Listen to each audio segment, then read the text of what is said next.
আসসালামু আলাইকুম, কেমন আছেন সবাই? আজকের পর্বে আমরা আলোচনা করব একজন শিশুর শরীরে অপুষ্টি দেখা দিলে কি কি লক্ষণ দেখা যাবে এবং অভিভাবক হিসেবে কিভাবে শুরুতে এই লক্ষণগুলো আপনি বুঝতে পারবেন সে সম্পর্কে। প্রথম লক্ষণ, শারীরিক বৃদ্ধির গতি কমে যাওয়া বা থেমে যাওয়া।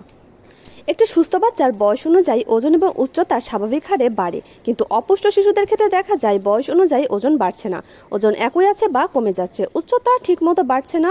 অন্যান্য সমবয়সী শিশুদের তুলনায় শিশুটি দেখতে ছোট বা দুর্বল লাগে।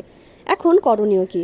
প্রতি 2 থেকে 3 মাস অন্তর অন্তর শিশুর ওজন এবং উচ্চতা মাপুন এবং সাথে গ্রোথ চার্টের সাথে মিলিয়ে দেখুন সবকিছু ঠিক আছে কিনা।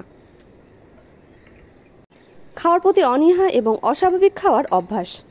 অপুষ্টির কারণে শিশুরা সাধারণত খাওয়ার প্রতি অনাগ্রহী হয়ে পড়ে। লক্ষণগুলো হতে পারে: সহজে খেতে চায় না, খাওয়ার সময় খুব বেছে বেছে খায়, জোর করে খাওয়াতে হয়। এই লক্ষণগুলোর অর্থ হতে পারে শিশুর শরীরের প্রয়োজনীয় পুষ্টি উপাদানের ঘাটতি আছে। অতিরিক্ত দুর্বলতা ও ক্লান্তি। শিশু সারাদিন চুপচাপ বসে থাকে বা শুয়ে থাকে, খেলাধুলা বা চলাফেরায় আগ্রহ কমে যায়, সহজে হাঁপিয়ে যায় এবং ঘন ঘন বিশ্রাম নেয়।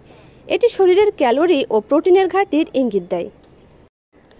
ত্বক ও চুলের পরিবর্তন। চুল রুক্ষ, পাতলা এবং সহজেই উঠে যায়। ত্বক শুষ্ক, নিস্তেজ, ফাটা বা দাগযুক্ত হয়ে পড়ে।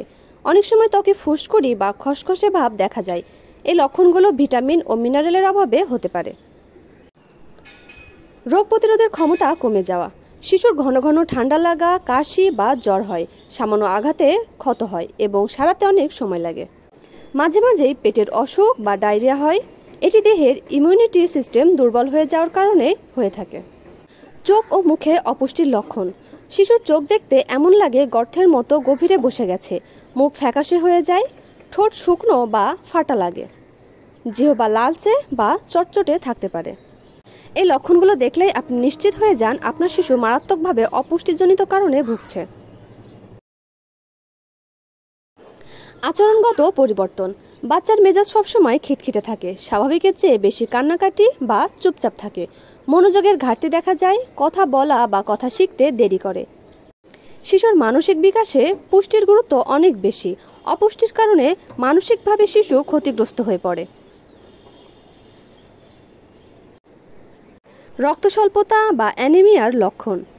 শিশুর মুখ, চোখের নিচে বা হাতের তালু ফ্যাকাশে হয়ে যায়, মাথা ঘোরা বা দুর্বলতা দেখা দেয়।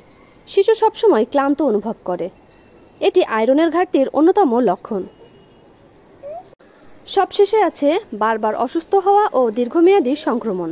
সাধারণত ঠান্ডা, কাশি বারবার হয়, নিউমোনিয়া, টনসিল বা ডায়রিয়ার মতো অসুখও ঘন ঘন হয়, ক্ষত বা ফুসকুড়ি দীর্ঘ সময় ধরে থেকে যায়। এই লক্ষণগুলোর মধ্যে যদি একাধিক লক্ষণ আপনার শিশুর মধ্যে দেখা যায়, তাহলে দ্রুত একজন শিশু বিশেষজ্ঞের সাথে পরামর্শ করা জরুরি। অপুষ্টির চিকিৎসা যথাসময়ে শুরু করলে আপনার শিশু খুব তাড়াতাড়ি সুস্থ হয়ে উঠতে পারে। তাই আর দেরি নয়, শিশুর সুস্থতার জন্য সচেতন হতে হবে আমাদের এখন থেকেই।